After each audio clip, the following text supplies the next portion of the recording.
From the Live X Studios in New York City, CHTV brings you two guys who like to think they know something about football.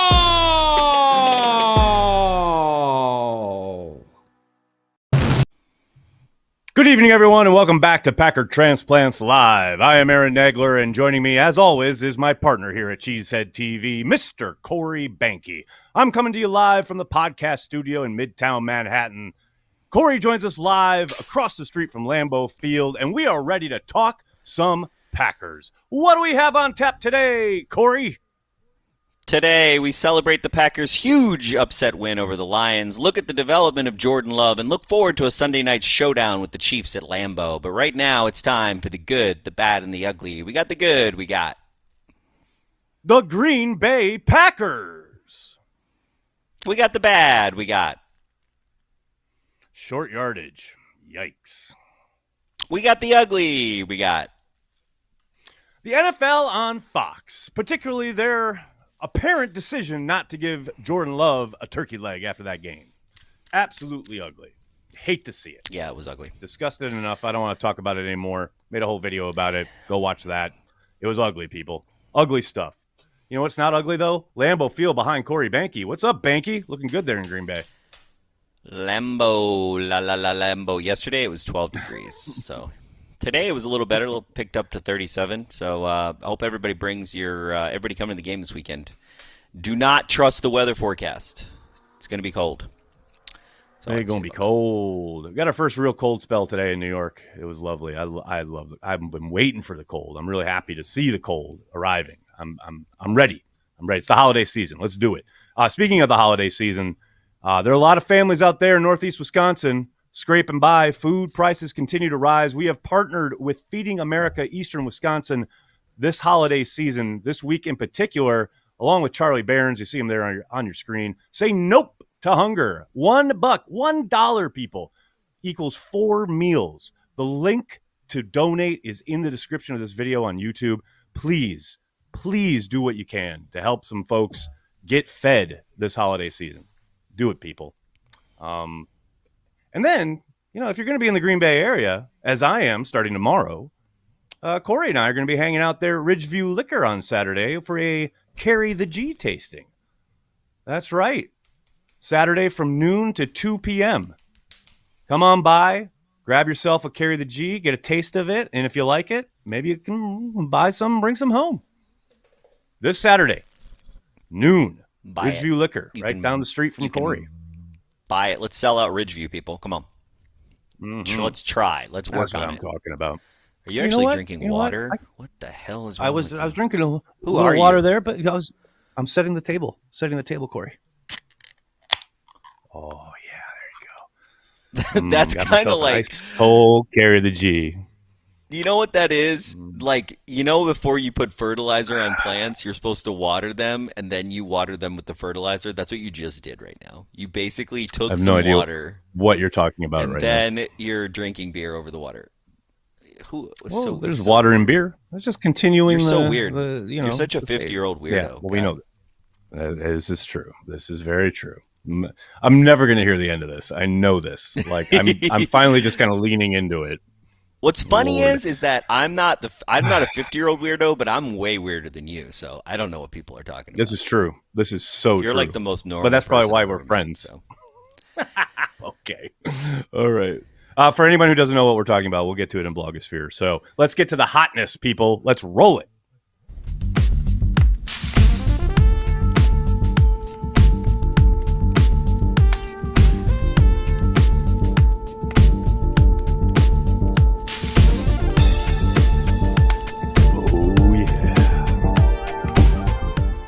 It's time for the hotness. And this week, we're actually going to roll the hotness. We're going to play it.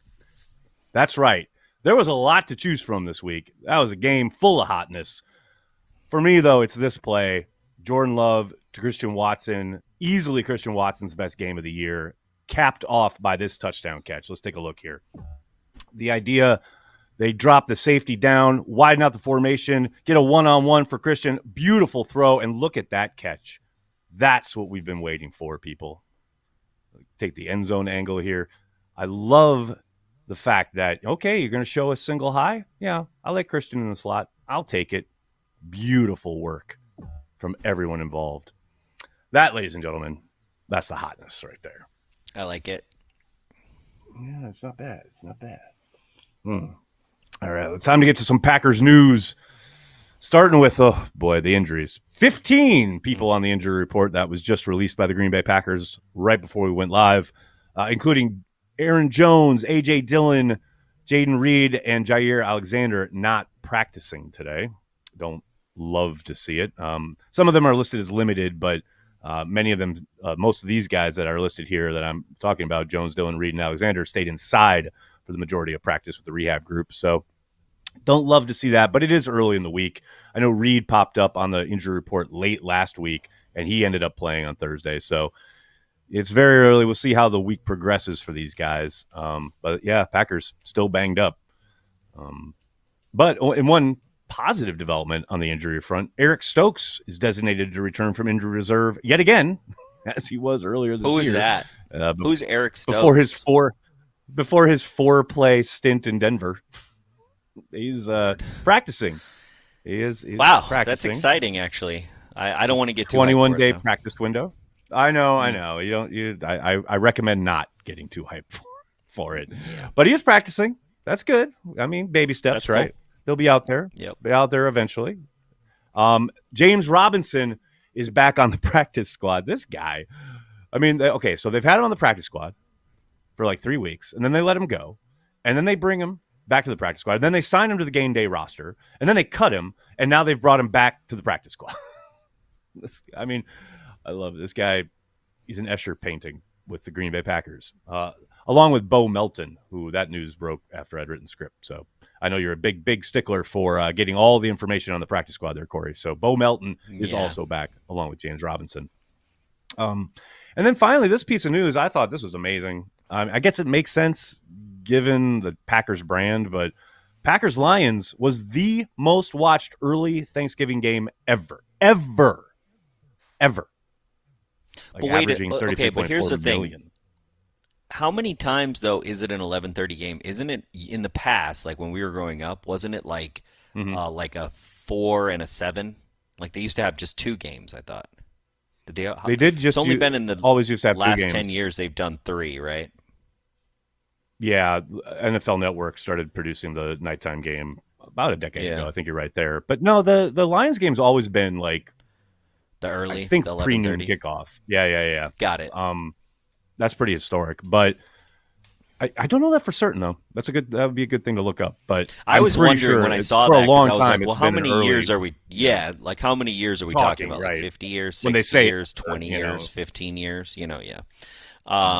I mean, I'm not But still, surprised. a lot I'm of just people not watching. surprised. Like, if you're gonna watch a holiday game, I feel like the Green Bay Packers are like it's the most iconic, historic. It feels 100%. You're just like, yes. I'm in a snow globe from 1950. I want to see Vince Lombardi. You know what I mean? It's just like, yeah. Like no matter where you are in the country, it's almost like, there's this candle they make that's called, there's this candle I saw, it's called Grandpa's Chair. Oh That's God. how the Green Bay Packers are. The Green Bay Packers are the Grandpa's 1000%. Chair candle of football. Put that on a T-shirt. I couldn't agree with you more. And I also think I agree that element is certainly there. I also think the way the Packers came out with a big play and got up early, I think that probably kept televisions on, as far as, the Lions blowing them out, like that's what everyone expected. Probably doesn't do quite the same numbers. But the fact that the Packers got on the front foot and made it a potential upset, I think that certainly helps. There's no doubt there. All right, let's take a look at the Packers offense. Speaking of getting up on the front foot, I mean, we talk about it all the time, Corey. We've talked about it ad nauseum, I think, here on this program for good reason, because it's the most important thing you can do on offense is protect the quarterback, make things work up front. We saw throughout the entirety, that first 2 months of the season, especially that 4-game losing streak, kind of the issues, the up and down play along the offensive front. And, I think you really want to point to that last Detroit game, not the Thursday game against on Thanksgiving, but the game back in prime time where they absolutely wrecked the Packers up front. Aiden Hutchinson in particular completely overwhelmed everything the Packers tried to do. Now, obviously, not having Royce Newman in the lineup is a step in the right direction, but I think they had an awesome plan, and they didn't just kind of set, Zach Tom, who had a good game, and he had his battles with Hutchinson throughout on Thursday, but they had a plan, like every play. As well, we always talk about where you start by setting your protection with the one guy who can absolutely blow up whatever you're trying to do. Take a look at this play where they literally have Josh Myers snap the ball and then go out. Like they slide the line away from Hutchinson. Myers snaps the ball. First, Hutchinson gets chipped by the tight end. Then Myers comes over, and then A.J. Dillon is there. It's like that's 3 dudes you're throwing in his way to complete that pass over the middle. And they didn't do like specifically that every play or anything, but they so clearly had a plan for him where we are not going to let him wreck stuff. Like it's not going to happen this time. And hey, it still doesn't feel not like only it's a good plan and it's good execution. When you look at playing time, they still had a pretty heavy rotation between Ryan and what is this on the stat where it's and Runyon. So it's like you still get this sense that they don't really know that 5th guy and how to it's almost like they have 6 guys they're moving around, and it doesn't feel like they've solidified the line yet. It feels like they game plan for the Lions, to your point, which I like, right? It's like game plan for the team that you have, but you can tell we're not there yet. We're not there yet. They're not, I but keep it's waiting. encouraging though that they're producing at such a high level. You know what I mean? Yeah, totally. Like I think at this point, the competition is bringing out the best in all 4 dudes, because you're talking about the guard, but then also at left tackle with Walker and Nyman. I think, okay, it's not conventional, but it seems to be working. The offense is getting better literally every week, and that kind of coincides with when they started doing this rotation. So, I mean, yeah, to your point, I do wish they kind of settle on, their quote best 5, but it's working. Can't argue with the results. I mean, here's the thing, right? Here's the thing for this game, okay? The biggest thing that happened was we got up on the Lions. We talked about this all season. We talked about this especially as we talked about non-linear progression. And the fact that we were able to get the ball, right, take the ball right away, score right away, which that was something that we just have this season not done. Since the Bears game. I froze. I don't know what happened. I froze. Oh, no. No, I'm back. Oh, I'm back. I froze. I don't know what's going on. Somebody's freezing me over here. But the fact that we got up on them early is really the story of this game, in my opinion. Yeah, and looking historically at what we've been able to do this season, I'm not really that confident that we can keep doing that. And so I'm waiting for the other shoe to drop here. I just, it's just this season. I just don't want to get my hopes up this season. I just don't. Like, everybody's so excited about the playoff opportunities. Like, okay, when it says you're in the hunt, that means you suck. Right. It does mean you suck, okay? Like, if you're hunting for the playoffs, you're not any good, okay? Oh, God, that's funny. That's funny. Now, okay, I agree to a point. But at the same time, it is about how you're playing down the stretch, right? And getting hot at the right time. And you can't deny the Packers are trending in the right way. I'm with you. Like, I'm not sitting here. I said it after the game because people were already in the post-game chat talking, playoff picture, whatever. And I'm like, can we just enjoy a big win, please? Because, yeah, there's every possibility that, all right, maybe they don't get clobbered, but they get beat by the Chiefs. They don't look as efficient down the stretch, and they maybe meander into something approaching as a 500 record right at the end of the season. I know you can't be really 500 with 17 games, but you know what I mean, hovering around it, as opposed to what seems to have captured Packers fans' minds at the moment, which is they're going to give the Chiefs a battle, probably going to win that game. Then they're going to go on this march through December, and they're going to win everything. Like, hey, that could happen too. I'm not dismissing the possibility, but man, I'm trying to enjoy these games one at a time because, to your point, Corey, I don't want the other shoe to drop. And the Packers have kind of set a standard here, and it's about consistency now. Can you do that week after week? And that comes, to our second point here. Christian Watson, talk about setting the standard. That's the performance we've been waiting for. And Corey, you and I talked about it 2 weeks ago. He can do it. We've seen him do it in the past.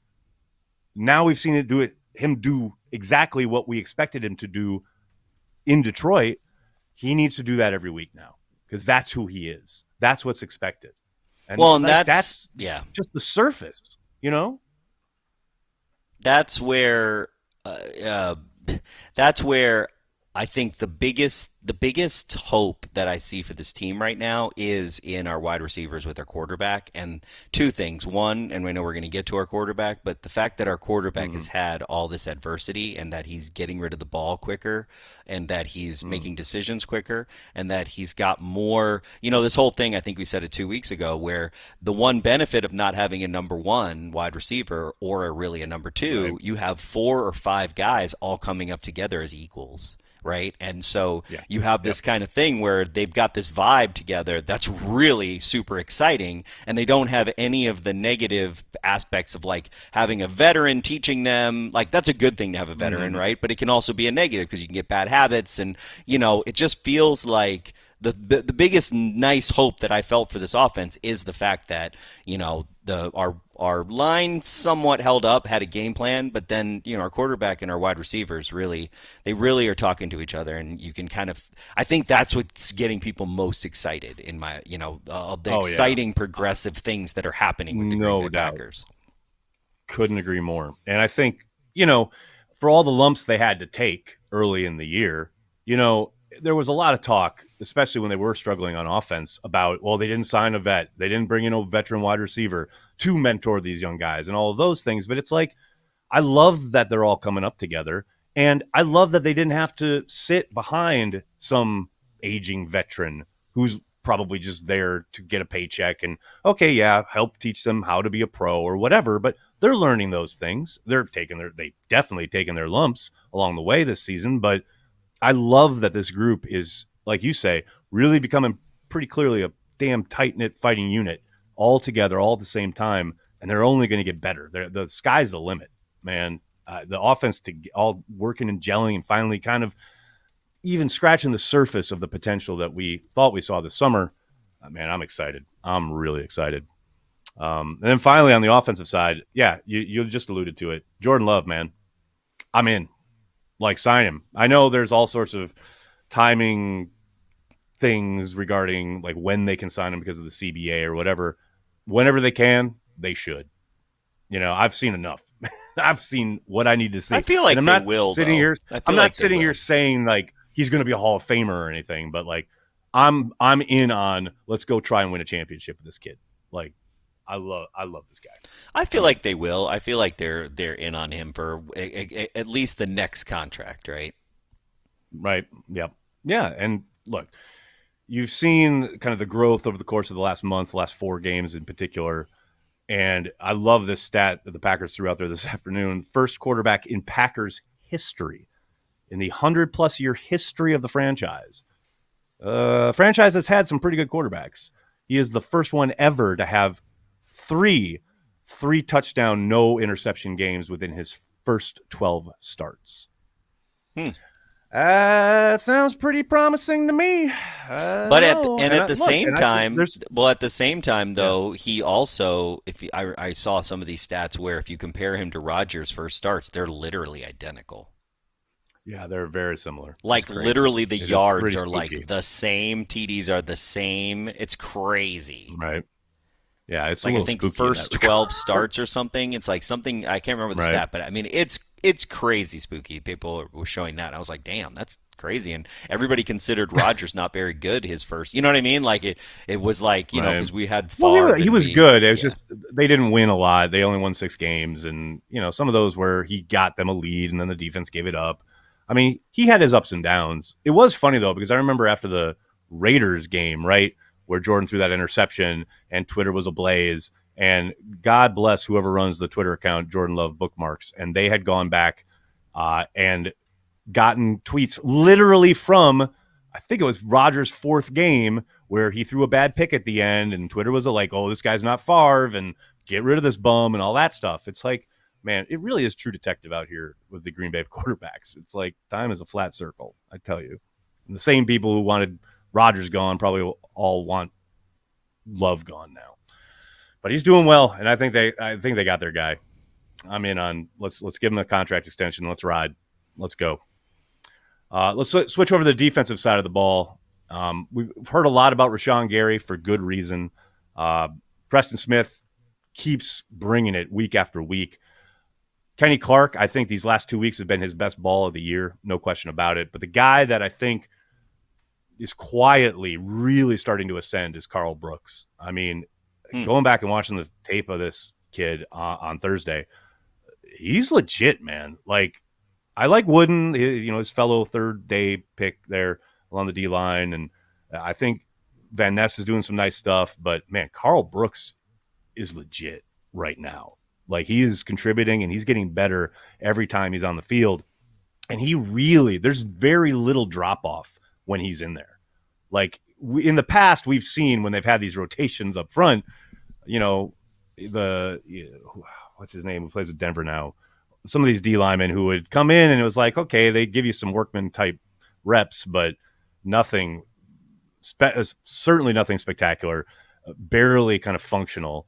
That's gone. Right now they have a legit rotation with Brooks and Wyatt and some of these guys that are playing alongside Kenny Clark and Rashawn Gary, etc. Man, Brooks is a guy to watch. I love this kid, and I think they got a fucking steal in the draft getting him on day 3. Well, and it goes back to what we were talking about and how this team is built, right? It's like this team is built to get a lead up front, get the lead, and then pin your ears back and go after the quarterback. Release the hounds! And when we can release the hounds, we have a defensive line that can go up against pretty much anybody in the league, which is really incredible. I mean, that's one of the best lines they're going to face all year on Thursday. I mean, especially those tackles, they were feasting. So, yeah. But if you have a lead on us and now you're running against us, you can run the ball. Yeah. Now we need to tackle. Tackling. We need to shed blocks and tackle. That does not compute in Green Bay. Speaking of tackling and poor tackling efforts, Jonathan Owens did not look good against the Chargers last week. But you give that kid a short week, get him out there on Thanksgiving. Holy Toledo, what a performance. And not just, the obvious heads-up play of taking that ball off the carpet and running it into the end zone. Well done there. But, man, he was everywhere, and he was physical as hell, and he was getting guys on the ground. They were not getting yards after contact. They were not, making him miss the tackle. He had, talk about a complete 180. Just had to give Jonathan Owens a shout-out because I know a lot of hand-wringing after that really poor performance against the Chargers, highlighted by that really embarrassing play where he misses the tackle on the tight end for a touchdown. That's how you respond, man. Let's hope we see more of that because he was really good on Thanksgiving. And then finally, you've been waiting for this one, Corey. I know it. I got to give Joe Barry credit. Oh, give him credit. Shit. To your point. Can't believe it. To your point, Corey, yes, it helps when you get a lead, and because that's how the defense is built, right? It's how it's designed. But I thought he called a really good game. He kept, especially considering the fact that he had, a ton of youth on the backside. And, he didn't overload pressure. He didn't send a lot. But when he did, it was pretty effective. And he clearly kept Goff off balance as far as the picture, right? Yep. He did a nice job of mixing it up. Some man, a lot of zone, but never like the same zone twice. And he really had Goff seeing ghosts and not trusting what he saw. And when he did, by the time he figured it out, the rush was there because the guys up front were doing work. So we talked about it last week, but there's 2 things that the Packers defense does really well. And the number one thing that they do, which they're now inside the top 10, is not allow people to score a lot of points, which I know you might point at and be like, whatever. The second kind of compelling thing that they do is when opponents are in the red zone, the Packers do a really good job of not allowing passing touchdowns in the red zone. Now, The flip side of that is rushing touchdowns.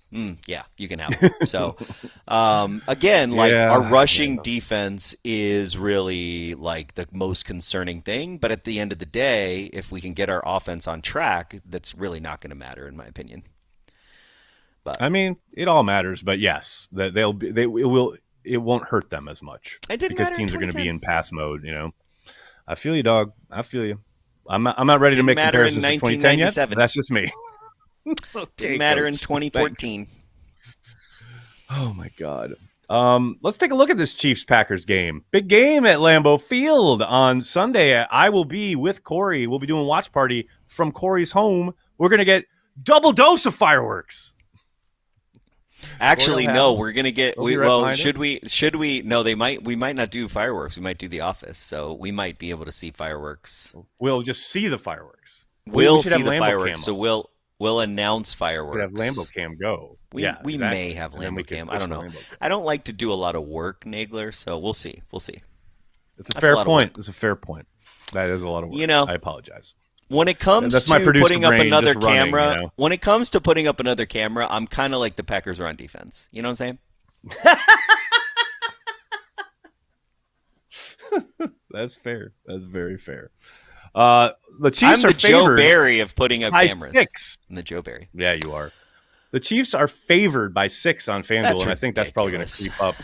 Some places I've seen 6.5. Home dog. On prime time, let's go, baby! I love it. That's all right. Embrace it. We were already, weren't we? What were we? We were down. We were 8.5 point dogs to Detroit Lions by the end. By the time they kicked off, 8.5. Started the week at like 7 or 6.5, and then it got all the way up to 8.5 by the end. By the time they kicked off on Thanksgiving, so I expect this will probably go up as the week goes along, and the Packers have that 15-player injury report.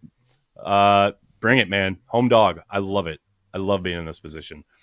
The one thing that is going to be, to your point, Corey, like the other shoe dropping or what have you, the offense has enjoyed success these last 4 weeks. And it's been, we talk about how things aren't always linear, but it has been pretty linear in the sense that the numbers, the production has improved pretty much every week, right?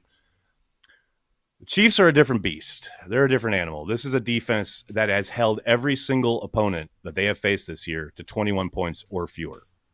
They don't give up more than that. They've done a really good job sometimes getting ahead, but also, they're legit everywhere on defense. It all starts with Chris Jones, obviously, but man, they're a problem, and it's going to be the toughest test for young Jordan Love that he's probably faced this season. So speaking of Love, revenge game for Jordan Love. I mean, if I'm Jordan Love, I'm going back and I'm looking at how Steve Spagnuolo had absolutely no respect that first start back in Kansas City 2 years ago when he just hit engage 8 and blitzed everybody all of the time from everywhere in a way you never would with like a veteran quarterback. Like he just went after and after and after Jordan Love. And then couple that with Andy Reid's little quip. I don't even know if it was a quip, but the quote where he was asked about Jordan Love and he literally didn't even know who Jordan Love was 2 years ago. Yeah, so that's rude. That's rude. Jordan Love revenge game, folks. Jordan Love revenge game. I want to see it. I need it in my life. Let's get to the Deion Sanders quote of the week. Andy Reid is just still pissed off that he couldn't be a coach of the Green Bay Packers. He's just still mad that he can't be coach of the Green Bay Packers and win a Super Bowls in Green Bay because that was his lifelong dream. So there you have it. The Deion Sanders quote of the week. I love this. So Deion was asked about the offseason, the transfer portal, and the NIL deals. And he said, if you come to CU to play football for me and the CU Buffaloes, it's because you really want to play football and receive a wonderful education. We are not an ATM. It's a pretty stark line to draw in the sand there from your boy Deion. He's not going to be throwing money at these cats. I read this whole athletic article. I read it too. Oh my God, it depressed me so much. I'm like, Deion, the fucking game is won in the offensive line, bro. Like, help your son out. What are you doing? Yes. Like, bro. And also, like, the other thing that bothers me is, like, the way some of his coaching stuff where it's like, yeah, some of that coaching stuff kind of bothered me, and like just the way Yeah, but it's just like So you're saying, gonna wait, have wait, to wait, pay wait, to wait, get wait, linemen, wait. bro. You're gonna have to pay to get linemen. You're gonna have to use NIL dollars to get linemen if you want Colorado to be good. So what you're saying is you don't want him to be the next coach of the Green Bay Packers? Is that what I'm hearing? Have we shifted our allegiance here? What's going on? No, I would take him as a coach. I think that would be great for Green Bay. Okay, all right. Not next year. Just checking. No, of course not. Down the road, right? I'm just checking the temperature. After Matt has won 3 or 4 Super Bowls and he retires. Yeah, right, I got it. I honestly think someone like Deion Sanders having an excellent, black coach for the Green Bay Packers, I think it's something that we have to do. Like, it has to happen. Yeah, and not at some just point. we have to have one. We have to it 100% has to happen, and not because of any kind of just it. It has to be a thing, and I think Deion would make a great coach for the NFL. I know he says he doesn't want to be one, which is another reason why someone would make a good coach for the NFL, because they don't want to be. The reluctant hero narrative. Yeah. Much like I think it would be great. Call. I think it would be great. Here's the call. It would completely destroy 1265 culture, which is kind of why I kind of like it. And then also it would completely destroy it, which would be so amazing because it would be listed clash. And so that would be fun. But then like the national, like we would finally, like we are a national team, but we do not get national love, which is why that turkey leg thing is such a big fucking deal. Because like they wouldn't do that shit to the fucking Dallas Cowboys, okay? If it was the Dallas Cowboys, no way, right? They wouldn't do that shit to the Giants, but they'll fucking do that to the Green Bay Packers because nothing's gonna happen to them. No, there's going to be no repercussions. And Greg Olsen, piece of shit, Greg Olsen's gonna fucking retweet. Oh, that didn't happen. It wasn't that we only had one and I put my hand in the one. Like, fuck you, dude. I can't stand that shit. Like, the disrespect on fucking Green Bay Packers from Fox is ridiculous, dude. It's ridiculous. So if we had a coach like that, we wouldn't get disrespected. But again, do we really care about the respect from a bunch of losers? No. Do we really care if Terry Bradshaw fucking respects us? No, I don't. So I guess I'm just ranting for no reason. That was all over the map, and I enjoyed every moment of it. That was incredible. Let's get to This Week in the Packer Blogosphere.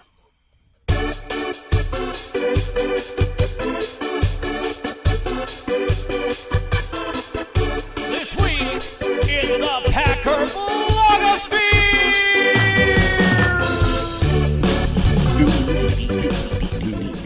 That's right. It's This Week in the Packer Blogosphere, the return of that venerable series.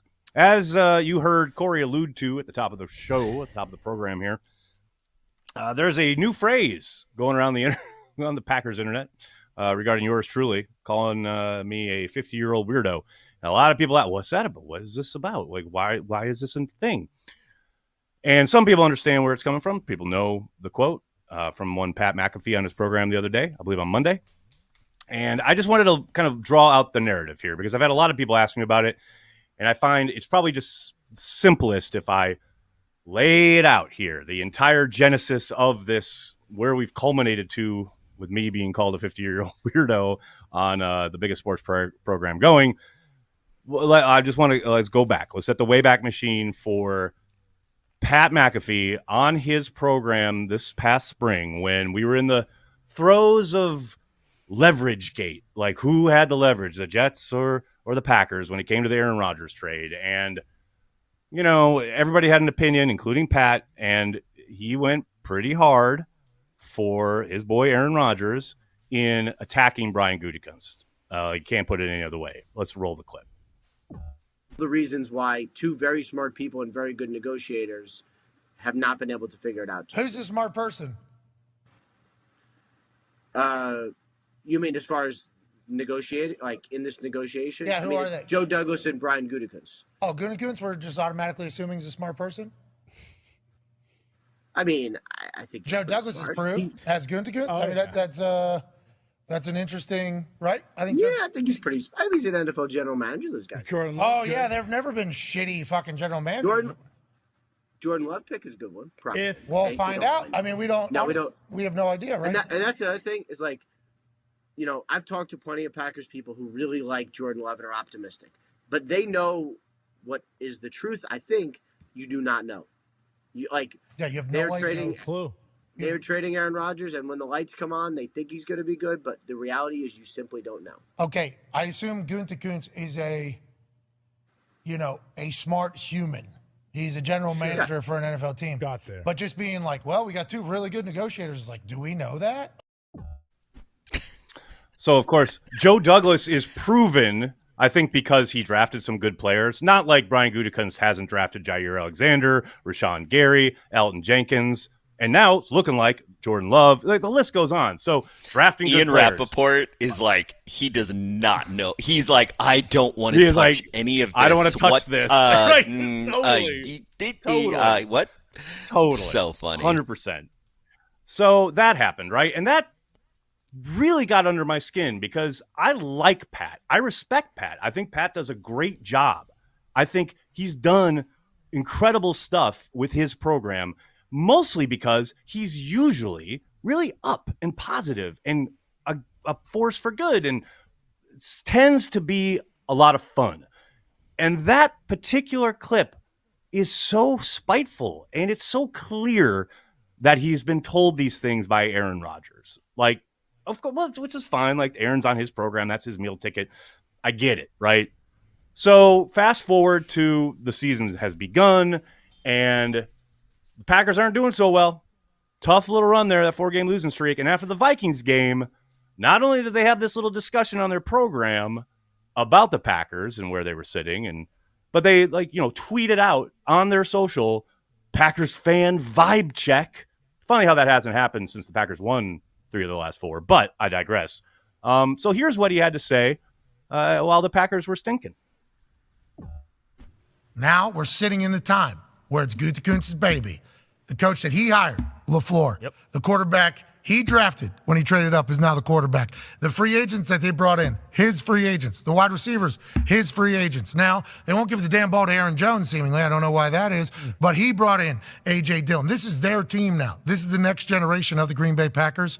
Tough one to the Vikings yesterday. And it feels like the vibes from you Packers fans are at an all-time low right now. Is that accurate? And how do we get out of this? And what does the future look like? Yeah, all-time low for sure. I go into Sundays now where it's like I'll still watch the games, but like the expectation is that the Packers are going to lose. The game's going to be incredibly boring, and it's going to be very, very frustrating. 5 weeks in a row now where they haven't scored a first-half touchdown, which is just insane. I don't know how the hell that happens. What do you mean? I mean, that's your offenses have always been good.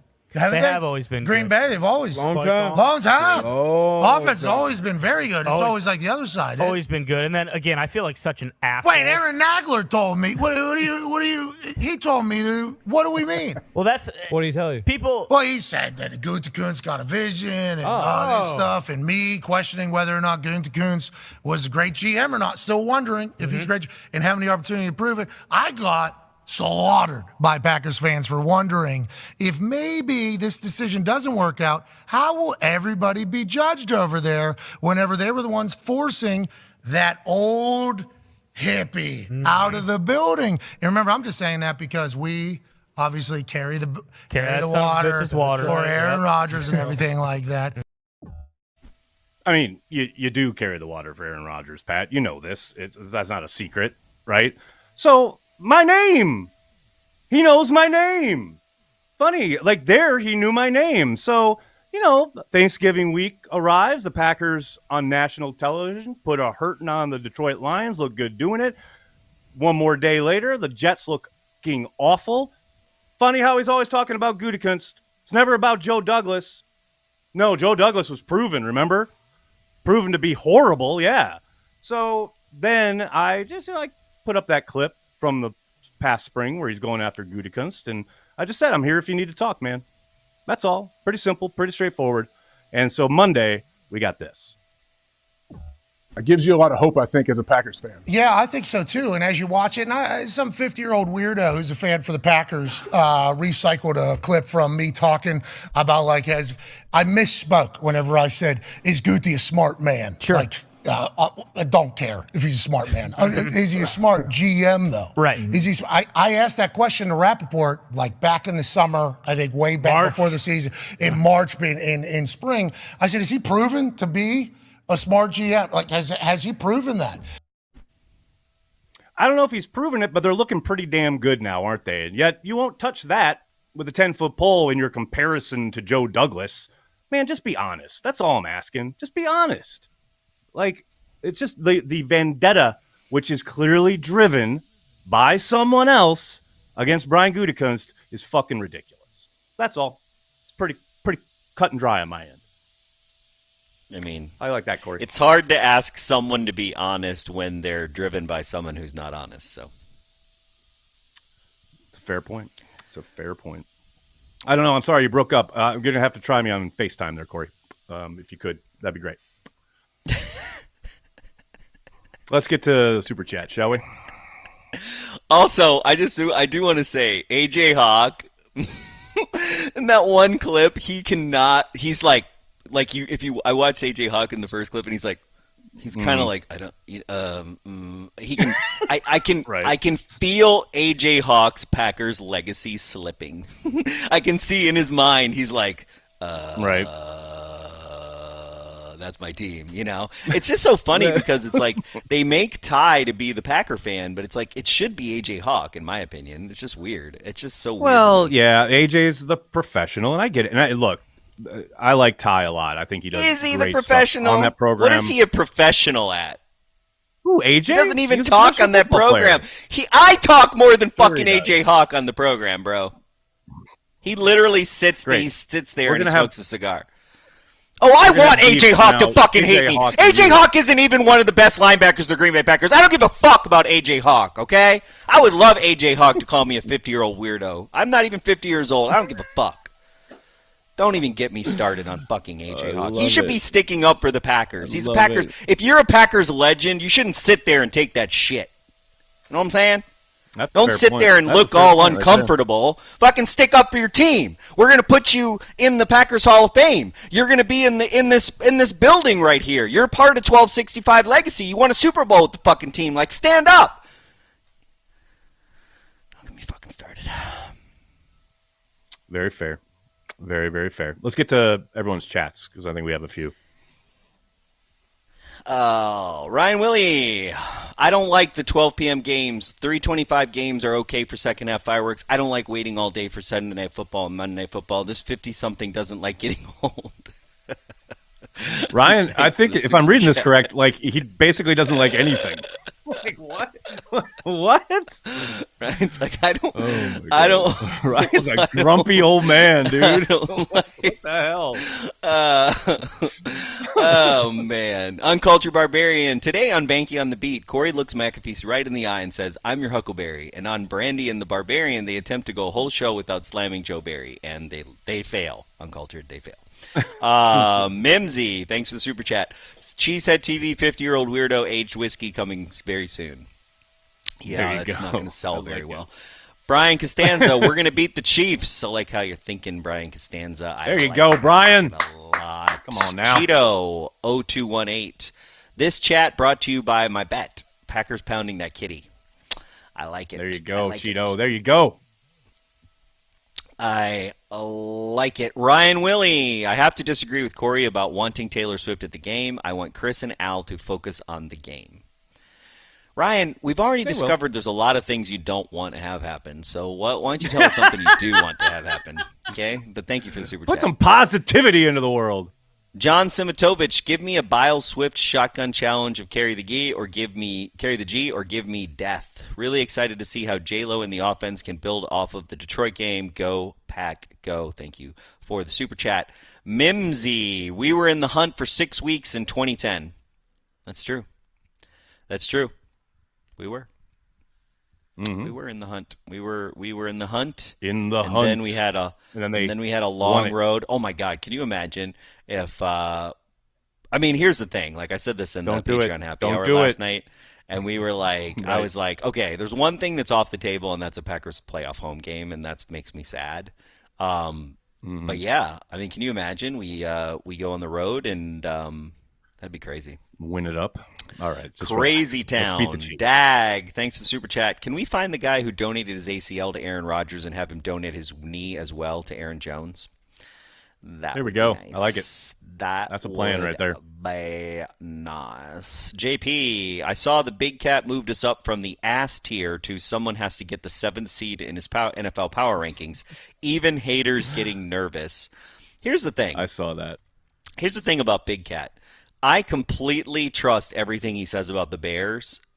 And I completely agree that he is so afraid of the Green Bay Packers.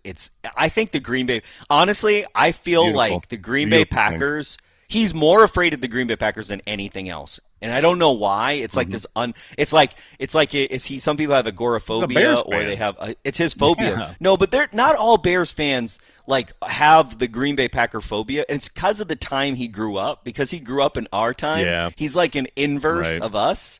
So we're always like, Yes. yeah, we're going to win, you know? And he's like, yeah, we won when I was young and then we never won again. Exactly.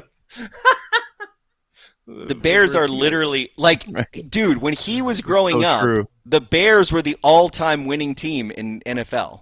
Yep. And had the rivalry, what did they have, like 40 games Way on us ahead. or something ridiculous, 35, right? something like so that. they Yeah. always had 100%. that, right? They were like, he's growing up, and he's like, well, we beat you more times historically. And now you don't even have that. Right. So you literally have this, like, Nope. inverse curve. You're like, woo. Love it. So I yeah, love he's it. That's scared great. of the Packers. I love everything he says about the Bears though, especially like he actually, I think he called me, what did he call me? He called me a name when I was like, "Oh, Big Cat knows who I am." It's cool because he follows me on Twitter and he responded because I like reposted something where he said the Bear, like I quoted something he said on the show and it was like remember that. how Yeah. terrible the Bears were and I was like, I love this so much. Brody Nicholson, if human sized, what position would Godzilla play? Defensive line for sure. For sure. Defensive line, most likely. He would I'm down with that. He would destroy on the defense. I agree with that pro personnel evaluation. Frank Blasey. Am I crazy? Can you explain why Sean Ryan isn't starting at right guard? I feel like he's balling out, yet Runyon keeps getting the snaps. Also, more Carl Brooks. Frank, thanks for super chat. I mean, You're this not is what I was crazy. kind of talking about. And like I said at the top of the show, Earl, you're talking about the offensive line. I mean, you can quibble with how they're going about it, but it's working. I wouldn't mess with it. That's Craig just me. Smith. True or false? Aaron Rodgers is the Jimmy McNulty of NFL quarterbacks. He can't help it. Oh, that's good. Wow, that's a new one. I don't know. I don't know if it's a direct comparison, but it's pretty good. Like as far as the compulsion and the need. Yeah, that's not bad, man. I can see it. Andrew Ware, spot fucking on Corey. The disrespect is real. Disrespect has always been real. We talked about it on the show. I've probably spent more time talking about how national media and people disrespect the Green Bay Packers in such a crazy way, especially considering like who the Green Bay Packers are for the sport that they're in. It's incredible, and especially New York broadcasters. And to be fair, Los Angeles broadcasters as well. I have an especially what do you call it? An especially dark disdain for national media NFL broadcasters from East Coast and West Coast who have no fucking idea what the NFL truly is made of, and that is the Midwest. So I can't stand the coastal elite disdain for the Midwest. It just drives me coastal fucking crazy. elites out here, Corey. Coastal elites. Ugh, it's so annoying. Dustin Logan, Chiefs fans have infiltrated my Shadow Lane home this weekend, but like the Chargers fans before them, they will be sleeping sadly in all green and gold, cooking in all green and gold, and will have reminders they are in Green Bay. Dustin, appreciate the super chat, and Carrying the G there, I mean, buddy. that's the thing. Like it. Carrying the G, they're just gonna have to put up with that shit. Uncultured Barbarian, all-time low. Don't these schmucks remember the 70s and 80s? Talk about a crucible of crap we had to sit through, and Charles Martin. Thanks for the super chat. Oh God, don't remind me of Charles Martin, Lord. Relax 142. Bears still suck. You got that right. Perfectly stated. Couldn't agree more. Sean Gatchett. Corey with the hotness so soon. R.I.P. Hawk. I mean,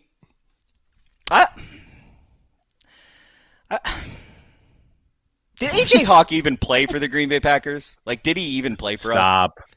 Stop. Did he? Stop. Yes. But did he, though?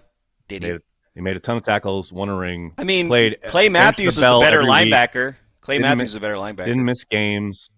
Oh, now they're linebackers? They're not defensive ends? Okay. Nick.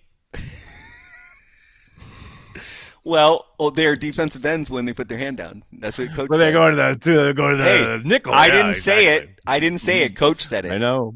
Also, I'm aware. Also, what I really want to do, you want to get into the weeds on this shit. I really want to go on Van Ness, that Van Ness play. I'm clipping that Van Ness play from last week, and I'm dying to just ask Joe Barry or ask the defensive lines coach, okay, so what is the play here and why doesn't he get penetrated? I want that so badly. I want it in my soul.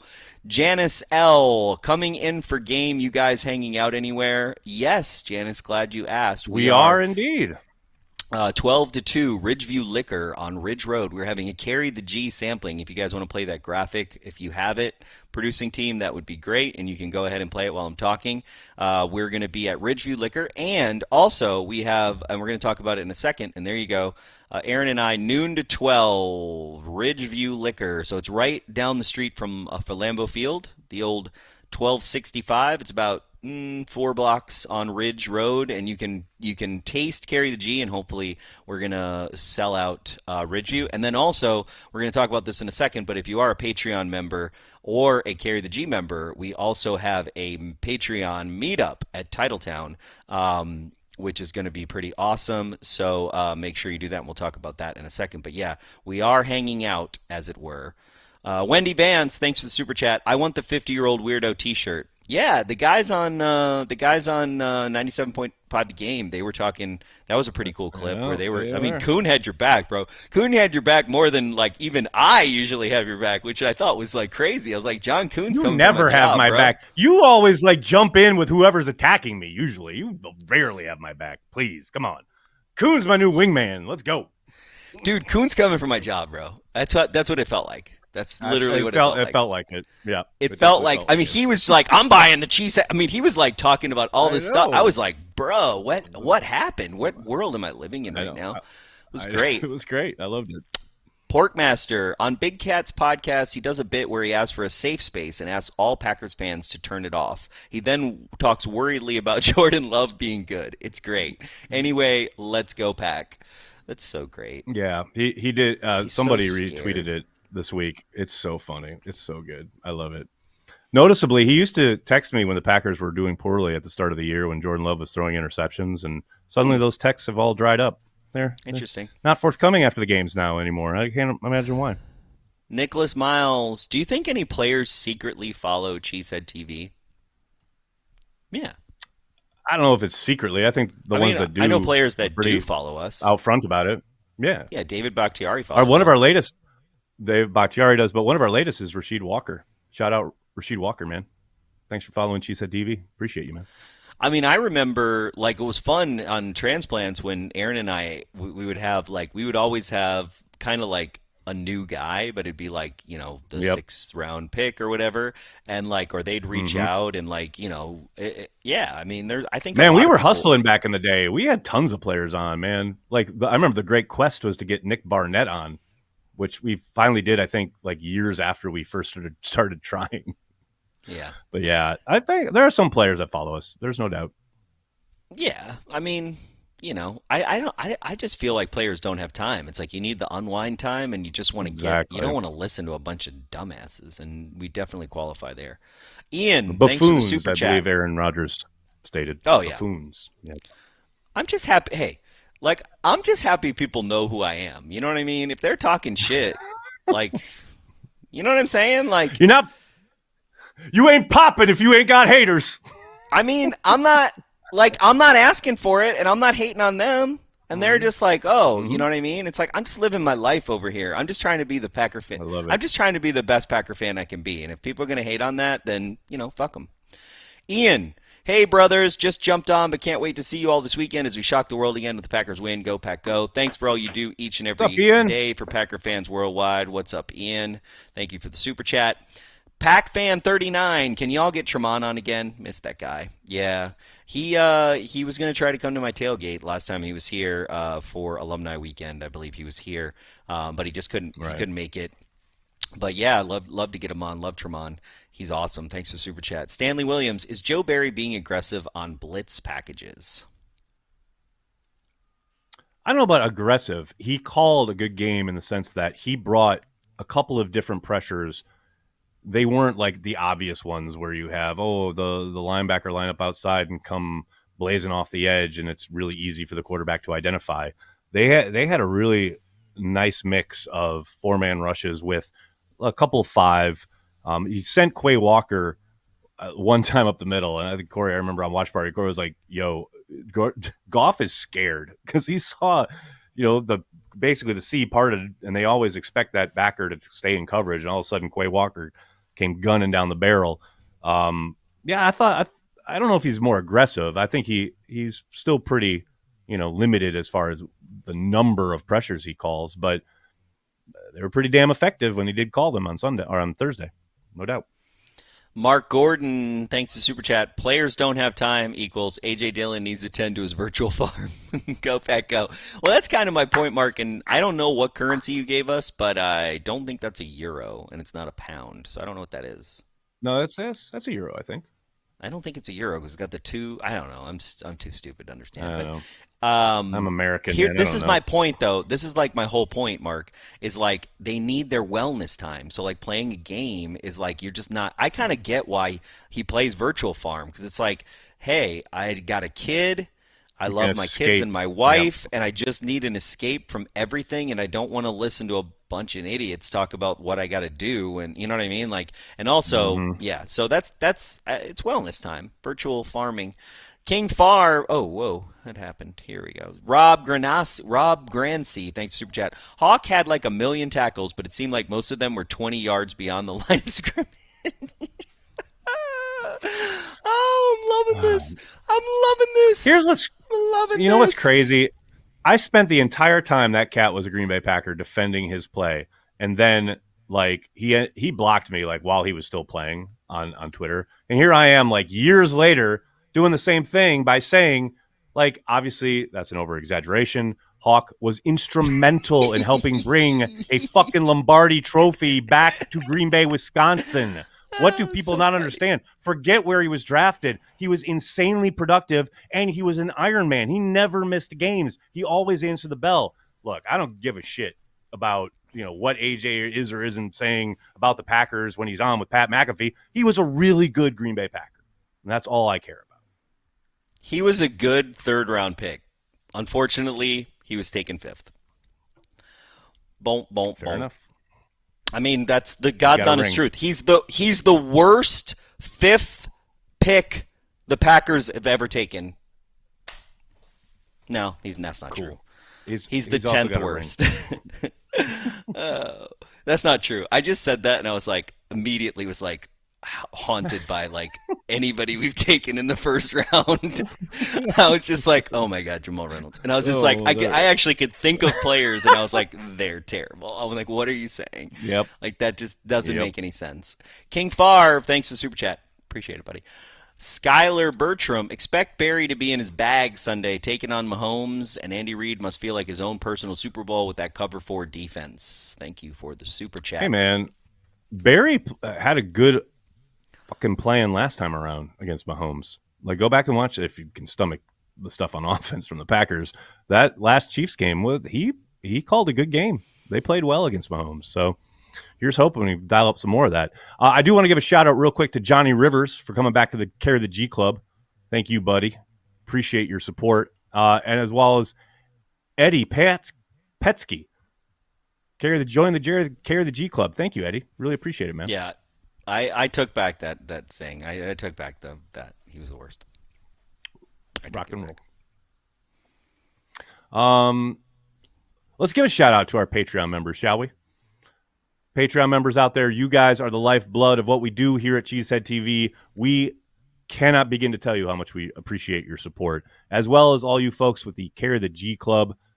Everything you do here on YouTube during Watch Party, during the happy hours, we really appreciate it. And as Corey mentioned, this Saturday, starting at 2 p.m., we have our Cheesehead TV meetup. All the information you need is on the Patreon page or on the community tab on YouTube. Here on YouTube, you can find it. I all new, brand new. You don't have to search. It's right there on both pages this Saturday. It's going to be a lot of fun. You got anything else for the fine folks at home there, Corey? Yeah, I do. Mark, that's genius. Frank Zombo was also part of winning a Super Bowl. He was. Zombo. Oh, man. Wait, I'm sorry. Why do we watch? Why do we care? What's this all about? It's about winning championships, I thought. I love it. Look, you can talk all the junk you want. These gentlemen put it all on the line to bring a title back to He's giving us a super chat. It's fine. Slow your roll. It's fine. Look, my problem is this is entertainment. It's entertainment. AJ Hawk is now an entertainer. Okay? So everything's on the table. Okay? People are going to call.